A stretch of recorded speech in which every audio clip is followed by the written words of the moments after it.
มันนี่ก็เข้ามาใส่ตุ้มเนาะใส่ตุ้มมากบมืออื่นมันสิได้อยู่บ่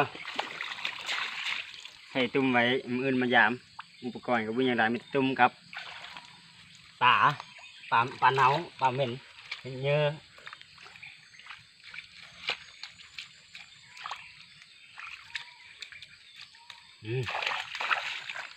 เอาเยอะเอาอย่างไรค่ะเอาใส่หลังนี้นิดมันตุ้มไม่ทำมาอย่างที่ได้อยู่บ่มันสิพอได้กินแรงอยู่บ่นั่นนี่นะก่อนก็มันยังหลายมันจะตุ้มกับเนื้อมาใส่จับมันเนื้อลูกใส่เอาโอเคเรียบร้อยเงินมายามเอาจะมาใส่ลานนี้นะขนาดนี้ใส่ประมาณ18 ล้านประมาณ20 ล้านนี่แหละใส่ให้เบิ่งประมาณเยอะขั้นตอนการใส่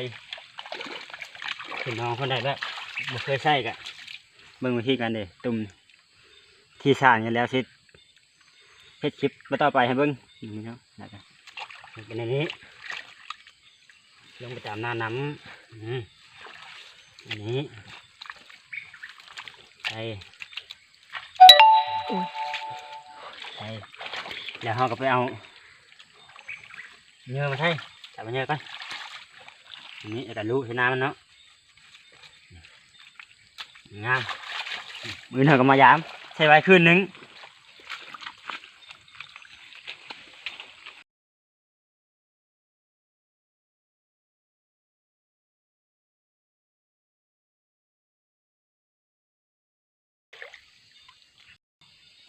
ตอนนี้ก็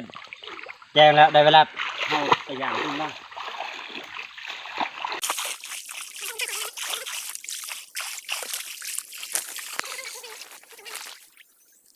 มามันก็ร้านนี้โอ้หัวซื้อโอ้เราคุณกันเนาะมันคุณยังไงเบื้องหลัง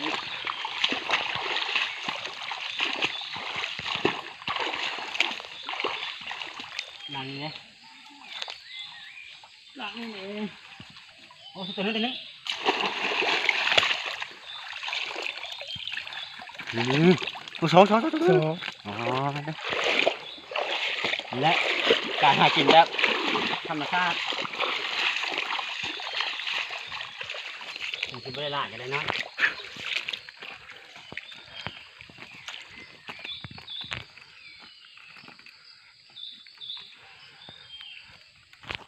ทุกคนเคยมาใช้ยาต้มนั่น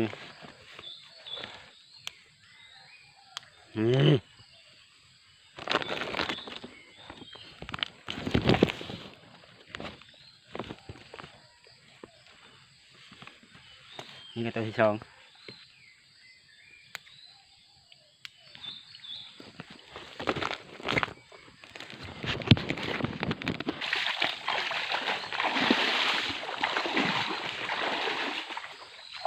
บอลเป็นกาเลยครับ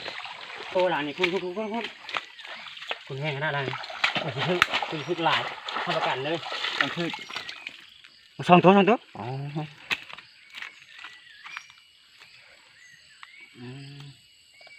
ฟิตชนะโอ้ดื่มเก๋หลานนี่โคตรฟิตเลยจับมือออกมาโอ้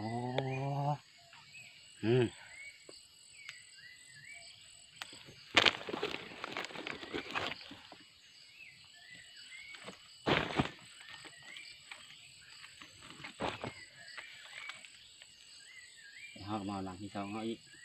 ตัวที่สองเนาะ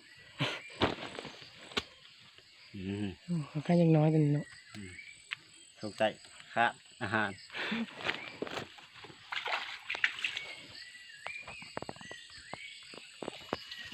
หลังนี้ใส่สีแป้งเนาะใส่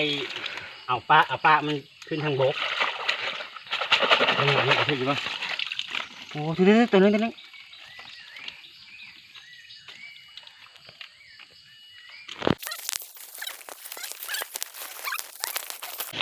ยังไงล่ะนี่มีโอกาสอยู่ปะ โอ้ได้ได้ ตัวหนึง สองตัวน้อย ตัวเดียวนี่ตัวเท่านั้นสองตัวเดียวนะถือว่าหลังละตัวแล้วนี่ไอ้สิบุญใหญ่ไปเลยเนาะ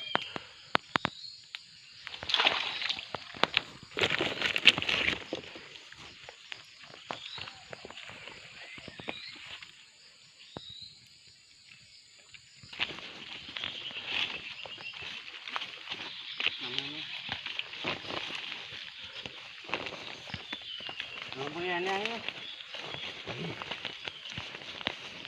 นนี้น่าจะถึกอยู่โอ้อันนี้ได้สองตัวโอ้มันไม่ต้องมัน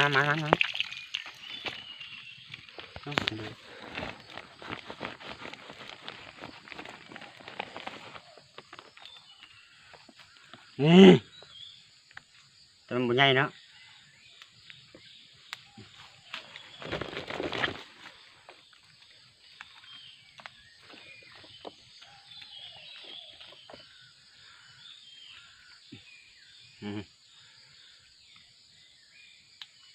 ใส่ประมาณ20 ล่างเบิ่งมันสิได้จักตัว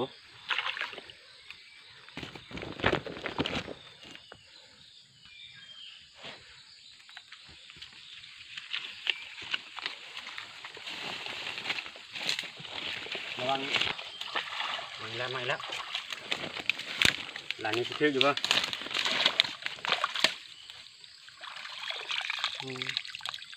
หลังนี้บ่ถึกขาดไปแล้ว1 หลังขาดไปแล้ว2 หลังนั่งหลังนี้โอ้ถึกเลยฮะถึกแต่นั้นโอ้โหสามทุกที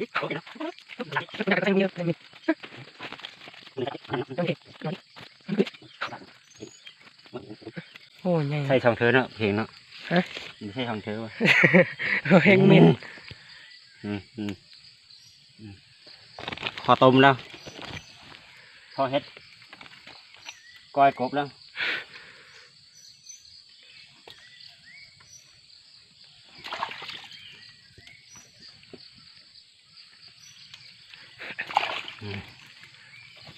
สีไงอยู่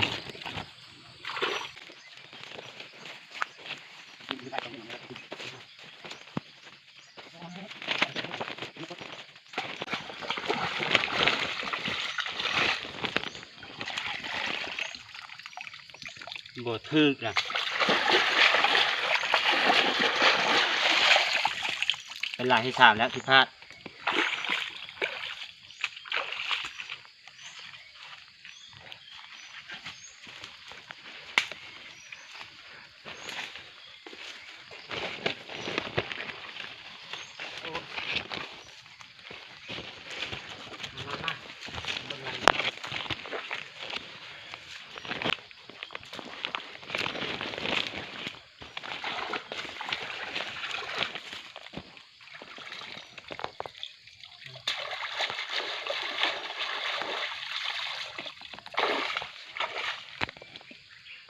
หลังนี้บ่ทึกอีกพลาดไปแล้ว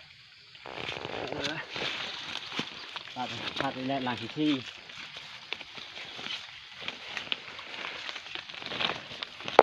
หลังนี้บนหลัง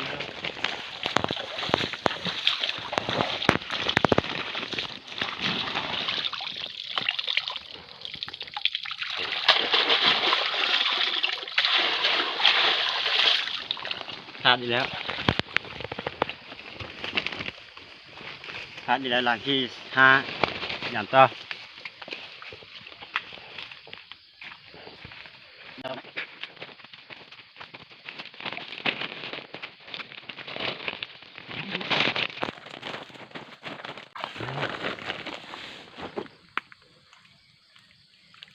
นี่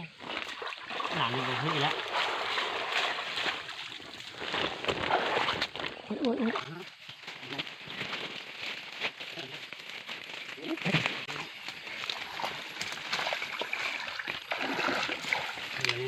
ว่ะโอ้คือชิมีนี่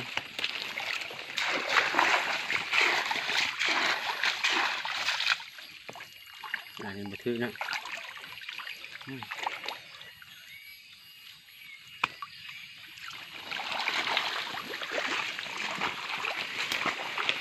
โอ้หลังนี้หลังนี้ติดใจขนาดตัวนึงตัวนึงโอ้ นี่ครับก็ได้อยู่นะลืมแล้ว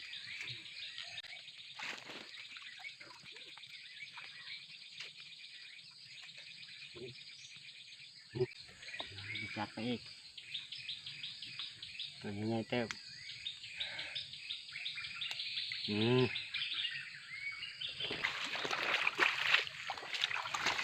โอ้ที่อย่างคือบ่คือหลังเดียวมันเป็น2ตัวแล้วเลย มันอยู่คนละทางก็โอ้นี่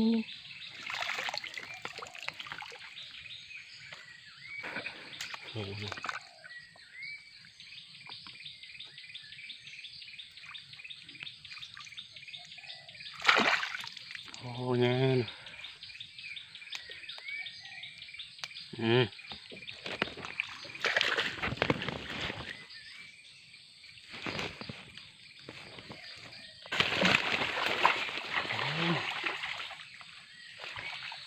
ตัวนึงเป็น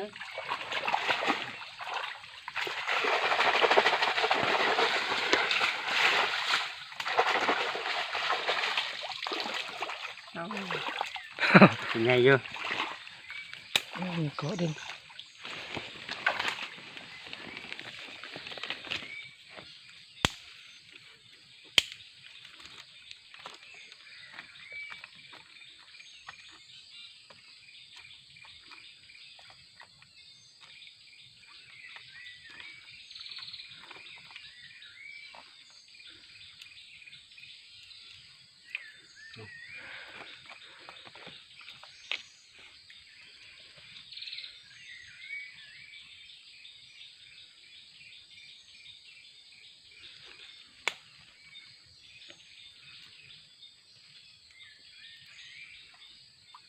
นี่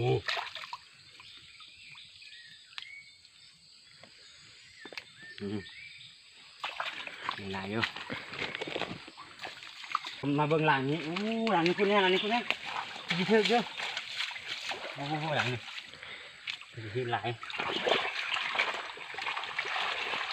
โอ้หลังนี้เต็มด้วยเข้ามาระวังมั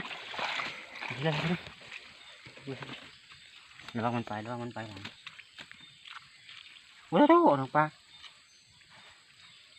คนนี้หลังนี้โอ้ระวังด้วยโอ้ระวัง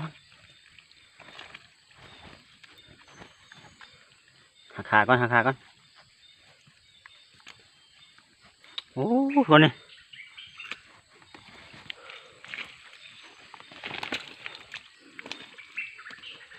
ระวังมัน